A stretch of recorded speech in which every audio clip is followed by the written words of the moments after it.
അസ്സലാമു അലൈക്കും വറഹ്മത്തുള്ളാഹി. പ്രിയപ്പെട്ടവരെ, ഇന്നലെ വളരെ വേദനയോടെ ഒരു വാർത്ത കേട്ടു. ഗുണ്ടൽപേട്ടിൽ വെച്ചിട്ടുണ്ടായ ഒരു വാഹനാപകടത്തിൽ രണ്ട് സഹോദരങ്ങൾ ഗുണ്ടൽപേട്ടിൽ വെച്ചിട്ട് അവരുടെ കാറും ഒരു ട്രാവലറും തമ്മിൽ കൂട്ടിയിടിച്ചിട്ട് ആ ഒരു വാഹനത്തിലുണ്ടായിരുന്ന 7 പേർക്ക് പരിക്ക് പറ്റുകയും മുഹമ്മദ് ഷഹസാദ് എന്ന് പറയുന്ന ആ മകനും ഉസ്കാനുൽ ഫിർദൗസ് എന്ന് പറയുന്ന അവൻ്റെ സഹോദരിയും ആ ഒരു അപകടത്തിൽപ്പെട്ട് മരണപ്പെട്ടു എന്ന വാർത്ത ഇന്നലെ വേദനയോടെയാണ് കേൾക്കാൻ കഴിഞ്ഞത്. ആ 2 മക്കളെ 6 അടി മണ്ണിൻ്റെ അടിയിലേക്ക് ഇറക്കി വെച്ചു. ഇന്നിതാ വേദനയോടെ കേൾക്കുന്നത് ആ കുട്ടികളുടെ ഉപ്പയായ അബ്ദുൽ അസീസ് എന്ന് പറയുന്ന മനുഷ്യനും മരണത്തിന് കീഴടങ്ങി എന്ന വാർത്തയാണ്. ഇന്നാ ലില്ലാഹി വ ഇന്നാ ഇലൈഹി റാജിഊൻ. അല്ലാഹുമ്മ ഗ്ഫിർ ലഹും വറഹംഹും. അള്ളാഹു പാരത്രിക ലോകം അള്ളാഹു സന്തോഷത്തിലും റാഹത്തിലുമാക്കി കൊടുക്കട്ടെ. ഇനിയും ഒരുപാട് ആളുകൾ 7 പേരേറ്റ വാഹനത്തിലുണ്ടെന്നറിയാൻ കഴിഞ്ഞത്. പലരെയും പല ഹോസ്പിറ്റലിലേക്ക് മാറ്റിയിട്ടുണ്ട്. പലർക്കും ഗുരുതരമായിട്ട് പരിക്ക് പറ്റിയിട്ടുണ്ട്. അള്ളാഹു എല്ലാവർക്കും പരിപൂർണ ശിഫ അള്ളാഹു നൽകുമാറാകട്ടെ. നിങ്ങൾ ആലോചിച്ച് നോക്കി, നമുക്ക് ഇന്നലെയും ഇന്നൊക്കെ പെരുന്നാളിൻ്റെ സന്തോഷ ദിവസമാണ്. ആ സന്തോഷ ദിവസത്തിൽ ആ ഒരു കുടുംബം തന്നെ വളരെ വലിയ വേദനയുടെ ആഴക്കടലിലേക്കാണ് ആ കുടുംബം ഇന്നലെ ഇറങ്ങിച്ചെന്നത്. യാ അല്ലാ, സഹിക്കാൻ കഴിയുന്നതിൻ്റെ എത്രയോ അപ്പുറമാണ് ഈ ഒരു വാർത്ത. 24 വയസ്സ് മാത്രമേ പ്രായമുള്ളൂ ഈ ഷഹസാദ് എന്ന് പറയുന്ന ആ ഒരു ചെറുപ്പക്കാരന്. അവൻ ഗൾഫിൽ നിന്ന് പെരുന്നാളായിട്ട് 15 ദിവസത്തേക്ക് ലീവ് എടുത്ത് വന്നതാണ്. അവൻ്റെ സഹോദരി, അവർക്ക് 21 വയസ്സേ ഉള്ളൂ.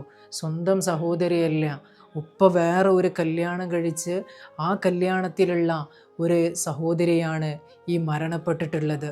വെറും 24 വയസ്സ് മാത്രം പ്രായമുള്ള ഒരു ചെറുപ്പക്കാരനാണ് ഷഹസാദ് എന്ന് പറയുന്ന ആ ഒരു വ്യക്തി. ജീവിതത്തിലേക്ക് കടക്കുന്ന ഒരു പ്രായമാണ് ഈ 2 വ്യക്തികളുടെയും. അബ്ദുൽ അസീസിൻ്റെ 2ാമത്തെ ഭാര്യയുടെ വീട്ടിലേക്ക് ഇവർ വിരുന്ന് പോവുകയായിരുന്നു. ആ ഒരു സമയത്താണ് ഈ ഒരു അപകടം നടന്നിട്ടുള്ളത്. ഷഹസാദിൻ്റെ ഉമ്മയും ഉപ്പയും തമ്മിൽ വിവാഹബന്ധം വേർപിരിയുമ്പോൾ ഈ ഷഹസാദിൻ്റെ പ്രായം എന്ന് പറയുന്നത് 4 വയസ്സാണ്.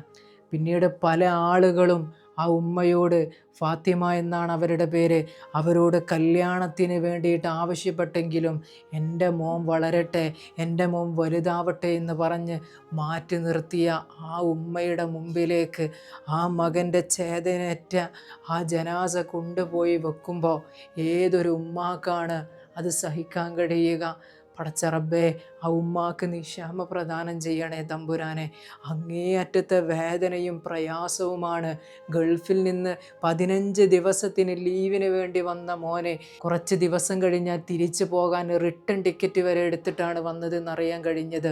ആ മകനാണ് മരിച്ചു കിടക്കുന്നത്, ആ ഉമ്മ കാണുന്നത്. യാ അല്ലാ, അതുപോലെ തന്നെയാണ് അവരുടെ ഉപ്പയും മരണത്തിന് കീഴടങ്ങി എന്ന വാർത്ത, അവൻ്റെ സഹോദരിയും മരണത്തിന് കീഴടങ്ങി എന്നൊരു വാർത്ത. പല ആളുകളും വളരെ ഗുരുതരമായിട്ട് ഹോസ്പിറ്റലിൽ കഴിയുകയാണ്. ഒന്നാലോചിച്ച് നോക്കണം, പെരുന്നാളായിട്ട് മൈസൂരിലുള്ള അവരുടെ ആ ഒരു വീട്ടിലേക്ക് കടന്നു പോകുമ്പോൾ ഇവരുടെ വരവിനോടനുബന്ധിച്ച് അവരിവർക്ക് വേണ്ടിയിട്ടുള്ള നല്ല ഭക്ഷണവും മറ്റു കാര്യങ്ങളൊക്കെ ഒരുക്കി കാത്തിരിക്കുമ്പോൾ ആ വീട്ടുകാരുടെ ചെവിയിലേക്ക് വന്നെത്തുന്നത് ഇങ്ങനെ ഒരു മരണവാർത്തയാണ്. ഈ ഷഹസാദാണത്ര കാർ ഓടിച്ചിരുന്നത്. ആ ഒരു ആക്സിഡൻറ്റിൽ വെച്ചിട്ട്, സംഭവ സ്ഥലത്ത് വെച്ചിട്ട് തന്നെ ആ ചെറുപ്പക്കാരൻ മരണത്തിന് കീഴടങ്ങി എന്നാണ് അറിയാൻ കഴിയുന്നത്.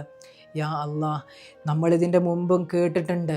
ഈ ഒരു പെരുന്നാളിന് ഈ ഒരു മരണവാർത്ത മാത്രമല്ല നമ്മൾ കേട്ടിട്ടുള്ളത്.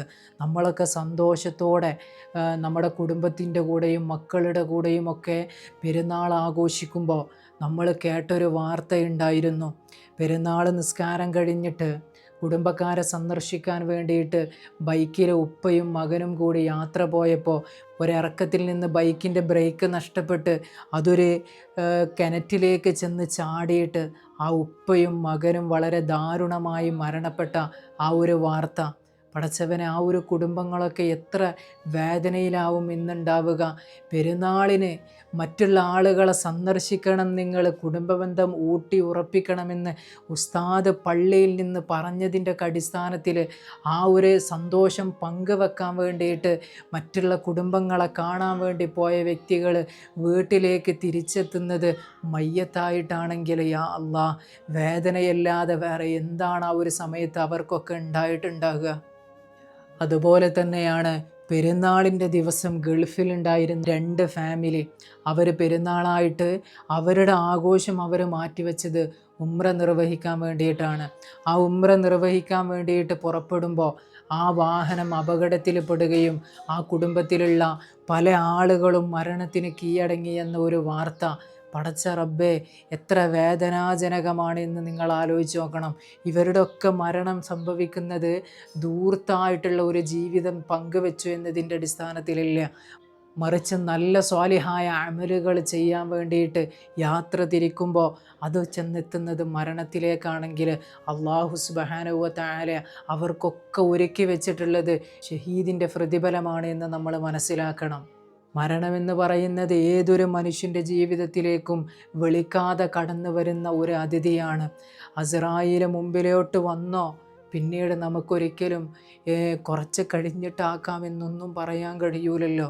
അസ്രായീൽ വന്നു കഴിഞ്ഞാൽ ഈ ശരീരത്തിൽ നിന്ന്, ഈ ശരീരമെന്ന് പറയുന്ന കൂടിൻ്റെ ഉള്ളിൽ നിന്ന് നമ്മുടെ റൂഹിനെ പിടിച്ചെടുക്കും. പിന്നെ നമ്മുടെ പേര് മയ്യത്താണ്. അതെത്ര വലിയ ആഘോഷത്തിൻ്റെ ദിവസമാണെങ്കിലും, എത്ര വലിയ സുദിനത്തിൻ്റെ ദിവസമാണെങ്കിലും കാര്യമില്ല. അസ്രായീൽ വന്നു കഴിഞ്ഞാൽ മരണം നമ്മുടെ ഒക്കെ പുലുകുമെന്നത് ഉറപ്പാണ്. അള്ളാൻ്റെ ഖുർആൻ വളരെ വ്യക്തമായിട്ട് പറഞ്ഞല്ലോ, കുല്ലു നഫ്സിൻ ദാഇഖത്തുൽ മൗത്ത്, എല്ലാ ശരീരവും മരണത്തിന് രുചിച്ചു നോക്കുക തന്നെ ചെയ്യുമെന്ന്. നിങ്ങൾ ആലോചിക്കണം, അവരൊക്കെ ഇന്ന് നേരത്തെ പോയെങ്കിൽ നമ്മുടെ ഒക്കെ മരണം എങ്ങനെയാണെന്ന് അള്ളാഹുവിനെ അറിയുകയുള്ളൂ. നല്ല സമയത്ത് നല്ല രീതിയിലുള്ള ലാ ഇലാഹ ഇല്ലല്ലാഹ് ചൊല്ലിയിട്ടുള്ള ഒരു മരണം അള്ളാഹു നമുക്കൊക്കെ പ്രദാനം ചെയ്ത് അള്ളാഹു അനുഗ്രഹിക്കുമാറാകട്ടെ ഇൻഷാ അല്ലാ. ഈ മരണപ്പെട്ട ആളുകളുടെ മേലൊക്കെ നിങ്ങൾ ഒരു ഫാത്തിഹ ഓതി ഹദിയ ചെയ്യണേ എന്ന് നിങ്ങളോടൊക്കെ ഞാൻ വളരെ താഴ്മയോടുകൂടെ അപേക്ഷിക്കുകയാണ്. കാരണം അവർക്ക് കൊടുക്കാൻ ഇനി നമ്മുടെ കയ്യിൽ അതേ ഉള്ളൂ. അള്ളാഹു സ്വീകരിക്കുമാറാകട്ടെ. നമ്മൾ അവർക്ക് കൊടുത്താൽ മാത്രമേ നമ്മൾ മരിച്ചു കിടക്കുമ്പോൾ നമ്മുടെ പേരിലും ഫാത്തിഹ ഓതാൻ, നല്ല കാര്യങ്ങൾ ചെയ്ത് സ്വതക്ക ചെയ്യാനൊക്കെ ആളുകൾ ഉണ്ടാകൂ എന്ന് വിസ്മരിക്കാതിരിക്കുക ഇൻഷാ അല്ലാഹ്. അസ്സലാമു അലൈക്കും വറഹ്മത്തുള്ളാഹി. മലക്കുകൾ വരുന്നത് നാം കാണും, മരിക്കുകയാണെന്ന് മനസ്സിലാകും. മലക്കുകൾ വരുന്നത് നാം കാണും, മരിക്കുകയാണെന്ന് മനസ്സിലാകും. ചലിക്കുവാനാകാതെ നാം കിടക്കും, ചലിക്കുവാനാകാതെ നാം കിടക്കും. ചിരിക്കുവാനായെങ്കിൽ നാം ജയിക്കും, ചിരിക്കുവാനായെങ്കിൽ നാം ജയിക്കും. മലക്കുകൾ വരുന്നത് നാം കാണും, മരിക്കുകയാണെന്ന്